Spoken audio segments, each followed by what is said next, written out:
All right there. Well, welcome back to Good Morning Hospitality. Today's lineup is all about private equity, AI travel drama, luxury expansion, and a flight that turned into a hair salon. Let's get into it.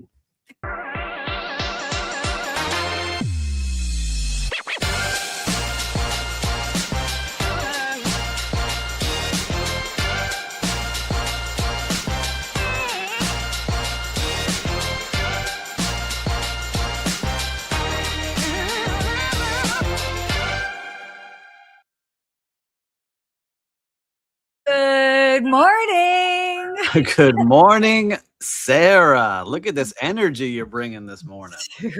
This is what happened. So we were just so I'm in New York, so I'm joining you from the East Coast time zone. So it's not like 7 a.m. for me. Well, I mean, maybe my body clock, but it's 10 a.m. I'm awake. I'm caffeinated. I already went for a walk in the neighborhood.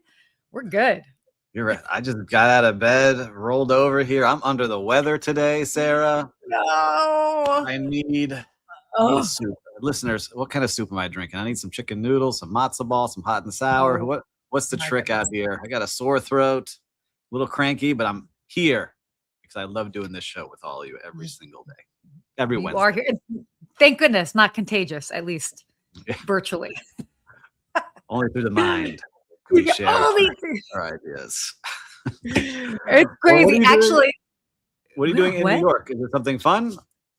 Yeah. Oh, I mean, isn't life always fun? That's true. No. Well, we've got the Skift Megatrends event that is happening tomorrow, Thursday.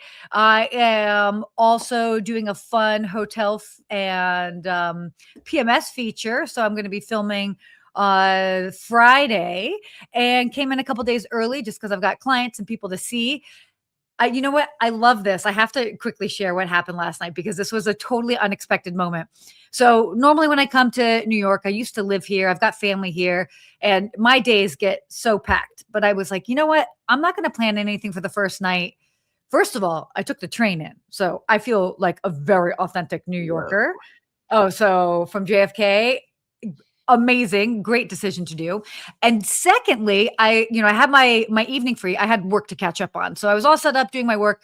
And a longtime friend of mine who I met when I was working at the last hotel I worked at the London Hotel, probably like 12 years ago. She is one of the main anchors at NBC4. So the news station here in New York. And so we had talk about, let's get together. And she's like, well, wait, what are you doing tonight at like 8:15? And I'm like, I'm just working. And she's like, you want to come by the studio? And I'm like, yes. So I got a cool private tour of 30 Rock, got to see all like the NBC, the shows, all of that. I couldn't take pictures of everything, but what I could do, as far as playing around on the NBC New York kind of like stage and all of that, we had so much fun. She let me do a version of the weather and all that good.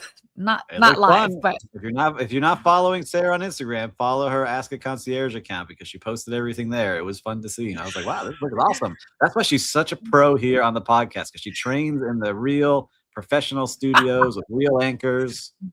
We got a real talent here with us, listeners and viewers. We got a real talent here, Sarah. It looked awesome. I think for me, what the biggest reminder was, it's like, and we talk about this all the time, right? About like leaving room in your schedule for unexpected things to happen. And if I would have had dinner with like somebody, I wouldn't have been able to do this. And because I gave myself some time, she asked me, I'm like, yeah, let's rally. So I like walked over there in the cold, totally like froze my face because it was cold. It was colder than it was like 19 degrees. And you said yes. A lot of people are like, I just got in, I'm tired, and you went, right? So that's the good part about going and making things happen. Yeah. And what is Ben saying? All right. Oh, cool. Okay. I love that you took the train. And yes. So the train, I'm going to break this down for you guys. Okay. Easy hack. You should totally do this when you come to New York. So over the recent years, the cost of taking an Uber or even a taxi has become significantly minimum. Yesterday I looked, I took a screenshot even, and I think it was going to be like $180 or like $200 to come in. And I landed at 3:00 because coming from the West Coast here, whatever. Of course, it's going to take an hour and a half to get into the city. So I did some research, ended up taking the air train, and then got on the Long Island Railroad. And I think in total, I spent maybe $15, and I got to my hotel in 40 minutes. That's amazing. It's like, wait, what? Yeah, So- where does it say? So we got someone here. New York is very overrated. Miami is the next big thing for everything. I agree. I'm here in Miami. I agree with you. New York is still the biggest city, and everyone loves New York. And every time I say that, people fight me on it. But I do love Miami and what's happening here. Oh, wait, no. I think I said this a couple of episodes ago, but right now, I think the heartbeat of like the restaurant scene and the culinary scene is next level in Miami. I think it's the most exciting culinary scene in the country right now. I mean, obviously, there's always stuff happening here in New York, and certainly Los Angeles has gone down a couple of notches. Yeah, for sure. All cyclical. But I'll tell you what, and before we get into our shows, like this in Miami, we just had the college football championship. And I love seeing how big sports events really bring in crowds from all over the place to really enjoy the city. I want to give a shout out to all the people from Indiana because their team was here and they were some of the nicest people, fully decked out in their red Indiana gear. You could see them everywhere and they were the nicest. Howdy, y'all, with the, great hospitality and just love being here. All excited to be down here. The game was great, but I want to give a shout out to the city of Miami and Miami Beach.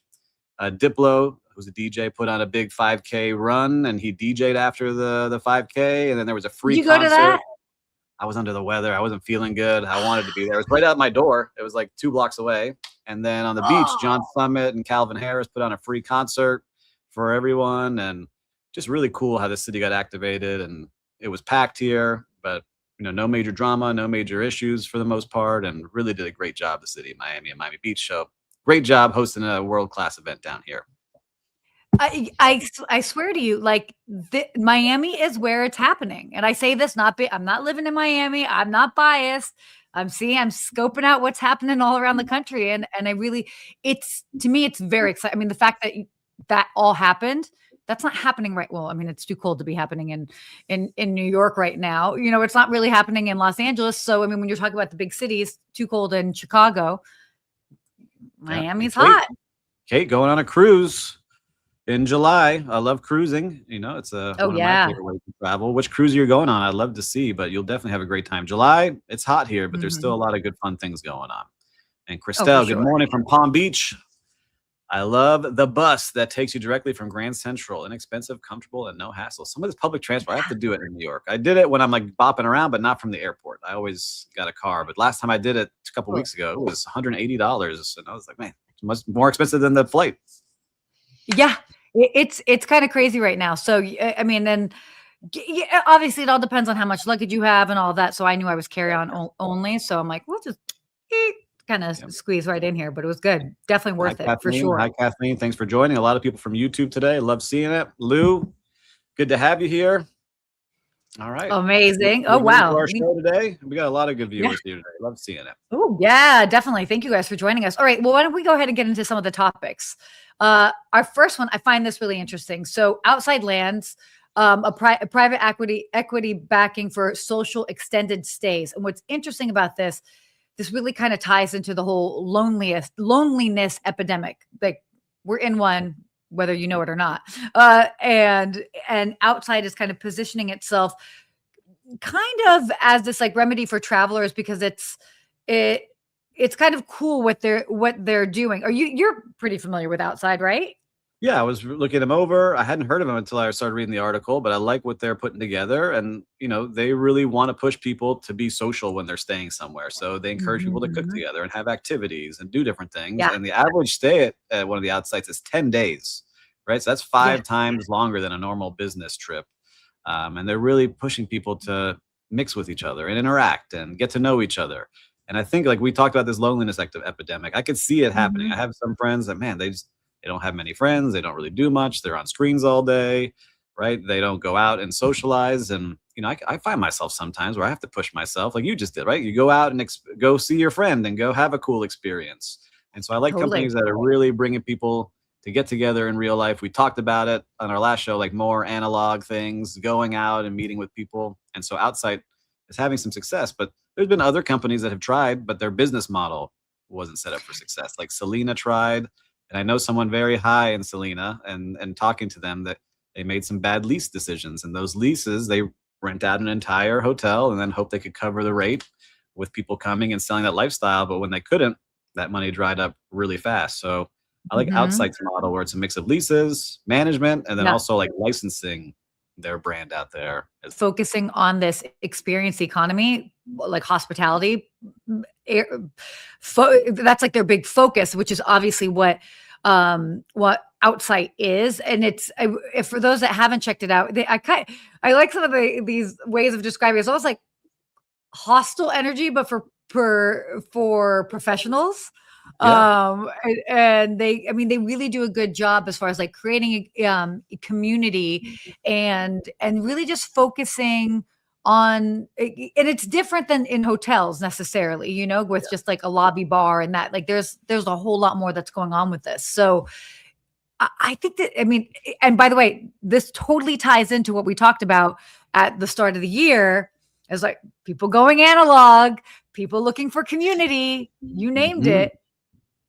Yeah. And so what I'm So looking for out of this, I was thinking about my son, my daughter and son. I watch them on the playground, but my son especially, he gets to the yeah, playground, he scopes out the scene. He's like, all right, I'm going over to that guy. Hey, you want to be my friend? Do you want to play? Let's play a game. And they play for an hour and then they come back. that's Oh, he's my new best friend. Right. And I kind of see things like this. I start looking at it through like a child's lens, like we should all be doing this a little bit more. And I like people and locations that are setting that up for others to kind of break down those walls we build as adults. Like, I don't trust this person. I don't know this person, but hey, let's make a meal together. Let's have some fun. Let's have a combined experience. So I was thinking about that. I was reading the article. Like, this is what we need a little bit more of. We need people to come in, create these places that we can all get together, meet new people, open our world a little bit. So I like seeing what Outsite's doing. I'm cheering them on. I really hope they don't expand too fast and go under like a mhm. lot of the companies do. So I'm going to check them out. I see they're starting to expand more and more. Yeah, I think it's cool. And again, it's like we've seen these other different brands and companies that do like adult summer camp. Yep. And so I mean, again, we're just seeing people are craving to connect in different ways. And that sort of summer camp notion ties into exactly what you're saying with your son. You know, it's taking us back to when we were younger and just a little bit Yeah. more Improve. like I just want to meet more people. Yeah. Yeah, have some fun, So and who knows what. Listen, you never know where that hour meal takes you, or saying yes to a little tour, or like I'm going to start taking tennis classes, right? You never know where that's going to go, and yeah, I'm yeah. just excited to see where it happens. Totally, totally. All right, well, let's shift on here to our next topic. This is kind of not kind of, this is very big, actually. So, Google's made some changes recently, and right now, their advice for travel brands, forget generic keywords. AI can now read your photos. And so basically Google has says AI is reshaping how travelers kind of discover trip options key from not just keywords but to photos and reviews. And I mean, obviously, with traditional search, it's still playing like a role closer to booking. So this is really, it's kind of interesting what's going on. Yep. It's like SEO is not just keywords now; it's like context and credibility, Yeah, which it's is the kind of images cool. too. So you might type in romantic getaway, and that hotel may not have that written in anywhere, but it'll see a couple in a pool, or like a couple having a romantic dinner, and from the photos, and say, all right, we're going to include that in there as well. Um, what I also like seeing is that people are searching differently now. They know kind of what they're Sure. looking for and helping, saying, I want a day pass at this hotel, not just day pass Miami, like day pass St. Regis. And it's being able to offer up Yeah. that plus other options. And I just think, look, it's going to get smarter and smarter. We talked about it. I think it was the last show or 2 shows ago, or I think it might have been you, Lou, who said, I don't want AI booking my trips. But I just think it's going to be happening faster and faster as it gets better at understanding what we like, what they think we may like, kind of stuff that Mhm. we want to see, and just giving us smarter options. But I think we're still in that place where I'm not sure about you, but I'll type in, I'll let it kind of give me some ideas, but then I'll go back and check myself to make sure it's actually working and Oh, what I yeah. want to Oh, see, right? And Paul is saying so Google's been talking about this for the past 2 years. I'm still waiting for This all to be incorporated into the actual experience. Well, I know Paul, if anyone wants to work with Paul, Paul does a great job at doing SEO and building all this out for a lot of great people. So he's an expert in it. And I get to talk to Paul a lot about these kind of things. So it's true. I'm just curious to see where we're at 12 months from now, because 12 months ago, I was just looking at the stuff I couldn't do using AI. And now all the stuff I can do, it's pretty incredible just in 1 year what starts happening. Oh, it's gonna change exponentially. I mean, we're in it. Lou's saying that he enjoys the research process for trips, and yes, but how much more efficient would it be if you have assistants like sifting through everything for you? So it's like giving you bullet points as opposed to having to like read for forever. Hey, sir, So how about you? You do a lot of booking for very, I don't want mhm. to give away your clients, but wealthy people, right? Yeah. And you take care Mhm. of a lot of things and they can call you at all hours of the day. Are you using AI Mhm. in your day to day? So it depends. So if it's a place I've never been to, then I might go there first to get the lay of the land, to just be like, okay, what are like the must sees of this, that, whatever. And then what I'll do, just because I mean, just being a former hotel concierge and having contacts everywhere, depending on where they're staying, I'll reach out to the concierge to kind of check that. And then I also have a lot of colleagues that also do travel as well. So I end up comparing what I see online to what I'm getting from the hotel to other travel professionals that are booking for people. And so, for example, I'm doing arranging a trip for clients of mine going to India, and they're very specific as far as what they need. They're going to be doing some different stuff during the day, and I also base it based off of how much information I'm getting from whoever I'm asking and asking a service for. So, for example, India, I asked and I was just getting very generic. Oh, it'll cost this much for the day. And I'm like, I don't, I care. We care about the cost, but I'm like, what's the type of car? What's the type of tour guide? Are they comfortable like speaking English with this, that, whatever? And so based off of the interaction, but there's AI, there's definitely a bit of AI in it, especially if it's someplace I don't know, but I'm doing a lot of checks and balances because I really want to make sure You that can't mess it up. that they're having a Yeah, good time. that's true. And Lou's So saying, Lou, we're giving Lou a hard time, but he's answering us. But he says he's retired, enjoys shifting, but he used it for a trip to Paris and it was quite good for his plan. So, Lou, we're happy to hear that. And we love you always joining us every week. So, we're just busting your chops a little bit here. but But yeah, I agree by with the you. I way, agree with you. I do this planning for my clients, but when it comes to myself, I just go with it. I do very little planning when it comes to myself. Or if I'm traveling with somebody, I'm like, yeah, you decide and then whatever. I am all for I like don't like planning for myself. I like to just have either somebody else do the planning or I kind of like I'm the figure it out. opposite. I like planning everything and leaving a little bit of room for excitement and getting lost in the city. But Oh my AI, god. I'm a big believer in it. I've been saying it since you met me, Sarah, like 3 years ago. So I use it Yeah, every of day. I'm a course. big believer in it all the time and pushing. I just like how it's serving things up now. So You are Mr. AI. I don't know. I don't know. I use it all the time. I just think it's another employee. It's a good thing to have. All right. Oh yeah. All right. So our next topic here, this is actually kind of cool because I know the Leela brand quite well. So the Leela, for those that are familiar with it, high-end luxury brand, they're adding a third luxury hotel to the pipeline since their IPO. So they're really kind of pushing towards um, building properties that really that aren't necessarily just about like the stay, but really about the destination. And so it's pretty cool. They've got what is it? They signed a management contract for an 80 key luxury hotel in Jaisalmer, and they're aiming for operations around 2027. So Yeah. this is I don't know if you have this much to say about this because obviously this is about like India, and I'm literally Booking in the trips in thick India of right things. now. Yeah, Yes. yeah. I'm like, so where maybe a couple months ago I wouldn't have had much to chime in on this. I can actually talk quite a bit about it, and I have some Yeah, people I'm looking at curious one your of the take Leela on this properties. because when I think of India, I don't think of Yeah. any major brands that come to mind right off the top of the head other than the ones that we always talk about. But also, this is in, again, what market is it in? Ultra luxury, high end. Yeah. People are willing to spend. You see that people are willing to spend their money on unique experiences anywhere in the globe right now. It's not Yes. just based on certain markets because they have that. All right, I'm going to pay top dollar. I expect great service and I'm going to have unique experience. Because if you look at Leela's locations, they all look like castles and palaces and beautiful venues that you don't get access to every single day. But I'm curious to hear what you're thinking since you're actively planning a trip for people that are in potentially this demographic. What are you seeing as you research?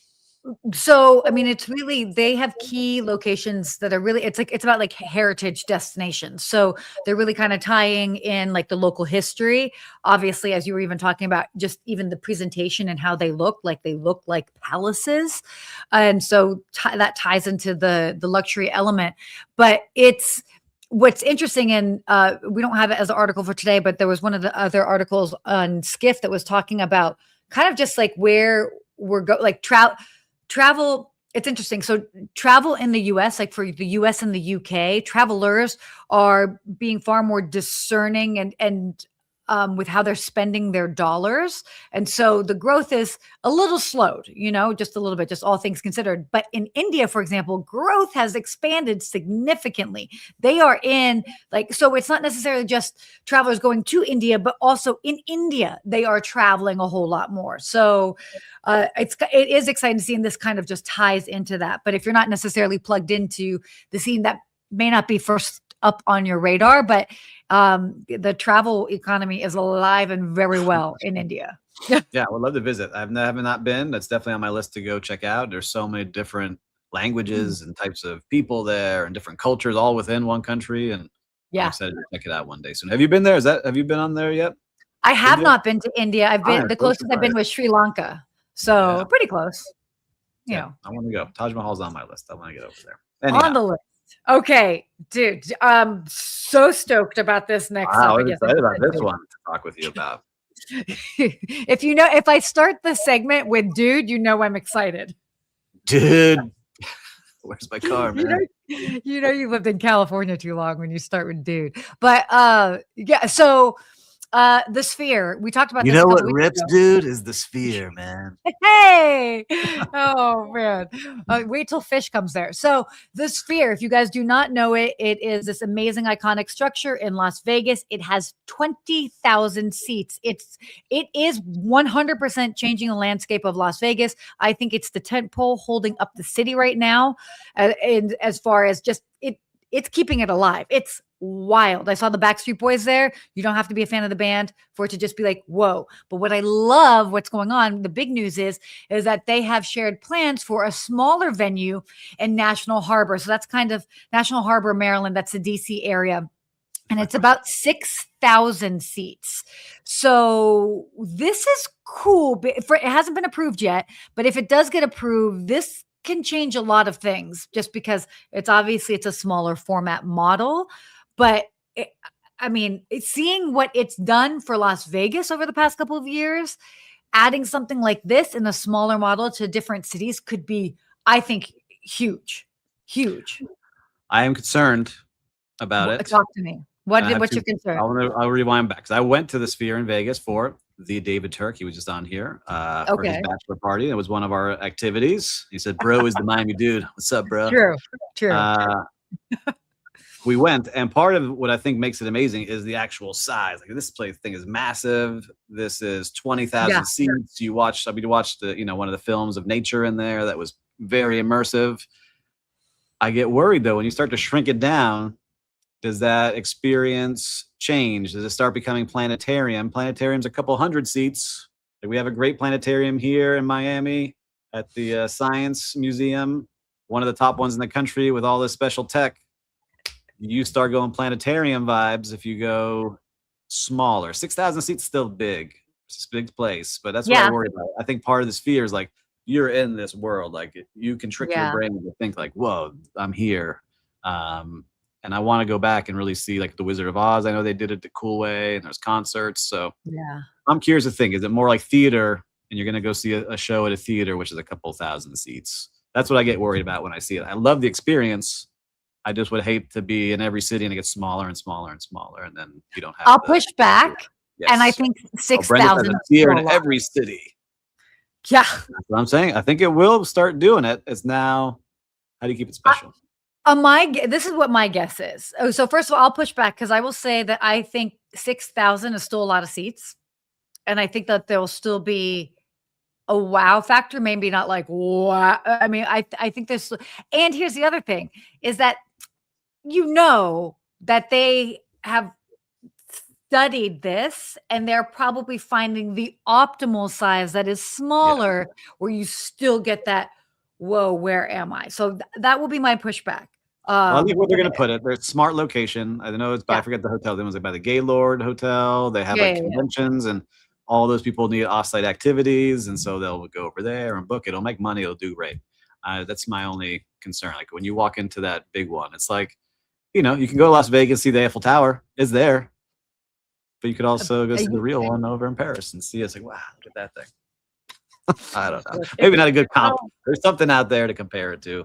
That's not a good comp. Not a good comp. Epcot? No. Epcot, the countries? No, I don't know. There's something there. Oh my gosh. Paul saying Pick a Vegas bit here is of pretty big energy suck. How does that play in other markets? Energy, like sucking the energy out? I don't know. I don't know the stats on that one. Wait, Like an lighting, energy suck? energy. How do you mean that, Paul? You got Clarify like this, Paul. I want some stats and where you're quoting this from, sir. we I'll don't be need talking to you stats, later today. but I don't know what you mean about it. As being somebody who spent more time in Vegas recently, um, it actually is, I feel like it's kind of that's what I feel like All the it's hotels. livened it up. And that's why I said it is the tent pole holding up the city as they're figuring out what to do, where people are gambling less, drinking less, and we're shifting into the experience economy versus just necessarily spending on other stuff. I think it's cool. I So like how they're doing things. I like the way they're recreating items, concerts, and it just makes people want to go there. Like people are traveling there. yeah, I mean they're doing a good job. That is for sure. So I don't know, pretty interesting. I'm I love excited. that you referred to a planetarium. My gosh. That's what I'm worried about. Listen, it could happen. It could happen. I mean, it could. Yeah. Okay. So why don't we get in here to our last topic? So last week, and you guys got to let us know if you like this, but I'm into it. It's our unhinged travel Yeah, let's pull it story up here. I of like this the one. week. This Bring it is up. great. Okay. All right, cool. So this is crazy. So this passenger in Delta Comfort Plus, so it must have been me. She ended up pulling out her curling iron mid-flight and starts curling her hair section by section. And it's crazy because I mean, I travel with my curling iron. So people are like, well, wait, hold on. Like, what do you, what, there isn't a rule necessarily against it, but oh my gosh, it makes me want to do this, except I don't want to be in the news for this. It's crazy though. Like, all right, I'm going on the plane. I'm gonna curl my hair here on my seat next to somebody. Like that seems pretty wild to me. Like you think, okay, and doesn't it put off like a little bit of a smell? It's almost like doing your nails on the plane. That would be like the equivalent to me with that smell that comes out. As a woman who actively curls her hair, I actually thought about it. Right? Like curl your hair. Can't you put like the curlers? I don't have much hair, so I don't know. No. I curl my hair with a curling iron. So I had a thought that was like, oh, I should design a curling iron that plugs into your car. Because I wanted to curl my hair while I was driving places because I would save so much time. But you'd risk like burning yourself. But I don't know. I'm pretty good at multitasking. Well, I'm just thinking. They clipped their nails on the plane, which was gross, and just wiped it onto the floor. That was pretty terrible. It's just so many people are gross sometimes, and they don't realize they're doing things that they shouldn't be doing. And so, what viewers and listeners out here, put in the chat, what have you seen that's kind of like shocked you? That's kind of like this in public transportation. It's one thing if you're in your car, but if I'm sitting next to you and I'm trying to get up to the bathroom and I burn myself because you're curling your hair with a curling iron, just seems wild to me. Like, Look, what are we doing? What are we doing? A year ago when I was working in Key West and we were filming, we had to like go from the hotel and we'd have to drive in a little golf cart to where we were filming. And the weather was so crazy, it kept like making my hair go wild. I actually have video of me curling my hair while on while on the golf cart, and it was like Different, super which is efficient. fine. Yeah, that's different. On a plane and a little tube flying through the air with this stick that's heating up that could explode, maybe. I don't know. We're taking it a step You further. should do it. Don't do Just it, ladies just because you can doesn't or mean you guys. should. Yes, exactly right.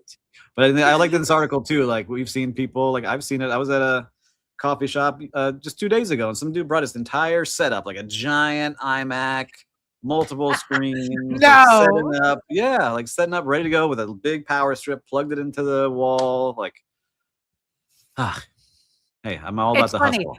But come on. I had a moment yesterday. I had a very rushed morning, getting on my flight to fly out to New York, and I don't go overboard with my makeup, but I normally put on like a little bit when I'm traveling, and I just was like, I didn't have time, and I have my makeup case with me, and I'm like, oh, I could like just like touch up my makeup, and I was like, I feel weird touching.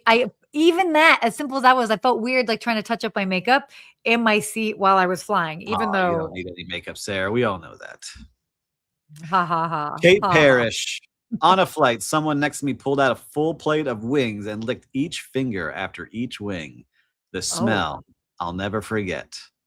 Did it make you want to eat some wings, Kate? Is that what it was? dude, That I is love pretty. some That's buffalo sauce. pretty. That's on a plane next to you. Could you imagine that? And just like licking the fingers, imagining. The licking the fingers. I like the smell of buffalo sauce, and I don't even eat chicken, but I like the smell of buffalo sauce. But the licking the fingers is like that. First of all, I don't like extra mouth sounds, so that that would have a hard time with that. Uh, I know it's true. Like I don't need that. Like no, but then your fingers. I don't need you licking your. All right, we got off the rails here. We've gone off the rails. I'm bringing us back on. Let's get back on track. We're here. We're here. Just there. Anyway, well, how Kate, about with this? thank Why you. don't we? Thank you, Kate. By the way, thank you. I will never forget that moment either, and I wasn't even there. Uh, so, Steve, what has been going on in the world of in the streets of hospitality? What have you Well, we seen talked out there? about the championship that was here. So shout out to all the great Indiana fans that caused no drama here in the city of Miami Beach. We talked about all the concerts, but I was under the weather, not feeling great. But I have a little coffee shop right by where I am, and I took a book. I was like, I just want to go chill on an afternoon. Got some coffee, read my book, and they were so nice. They remembered me because I'd been there a couple times. They remember what I like to order. They had it ready they asked if I would like the same thing, had it ready for me, delivered it to my table, and just said, thank you for coming. We love seeing you here. And the little things is what makes a huge difference. So Rutina Coffee is the name of the coffee shop, and they do a great job here in the downtown Miami area. But that's what I really love is places like that. I want more of those places where people remember you. They make an effort to say, hey, I remembered you, and try to take care of you, especially when you're feeling a little cruddy and down and trying to get back to 100%. It's always nice to have somebody think of you like that in the world of hospitality. So shout out to Rutina Coffee. And if anyone has any soup recipes or wants to send me some soup, I'll send you my address. I need a little something. I got a sore throat. Oh my Send it on goodness. down here. I need someone to take care of me today. Oh my goodness. We were talking offline how I feel like guys have a harder time when they're sick. They really need to be pampered. I need someone, please. I'm like, leave me alone until I get better. But so my story actually kind of ties in. It's similar to the story that I shared last week, but in a completely different context. And then there's a key takeaway. So last night I had this unexpected invite to NBC. I go to 30 Rock. I check in, and as I come in, they're like,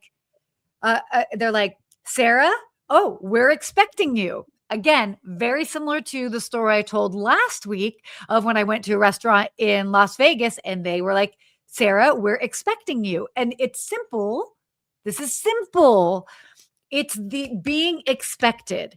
And it's all they have to, and maybe you don't necessarily know the person's name who's coming, but when going that extra step, if you have been shared information, if you work in hospitality and you have been shared information, offering up that you are at least aware of the situation, the person, whatever it is, does so much because the person doesn't have to repeat themselves. They don't have to reintroduce themselves, any of that.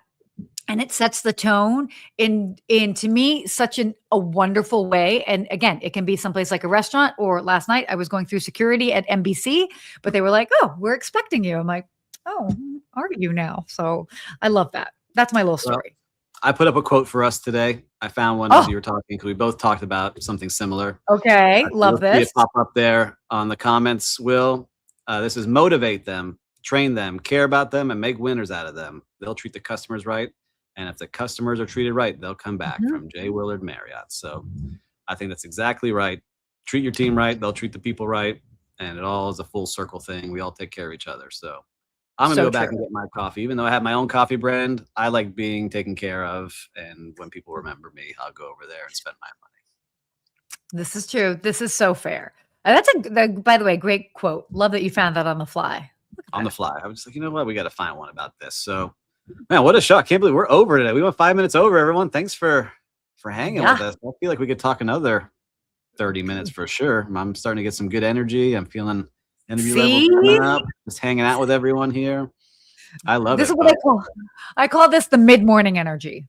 good morning. You're fired up. I'm not used to 10 a.m., Sarah. I'm used to 7 Yeah, a.m. 10 a.m. Sarah is a whole nother level. Sometimes I'll look back at the 7 a.m. shows and I'm like, wow, I was not as articulate as I should have been, because I'm like waking up. My body's like, we don't know what's happening.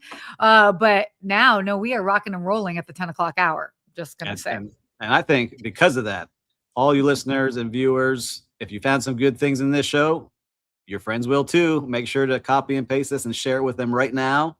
And if you haven't yet, make sure to subscribe to Skipped, where you'll always be updated on what's going on in travel. But until next week, hey, Stay stay hospitable. hospitable. Oh.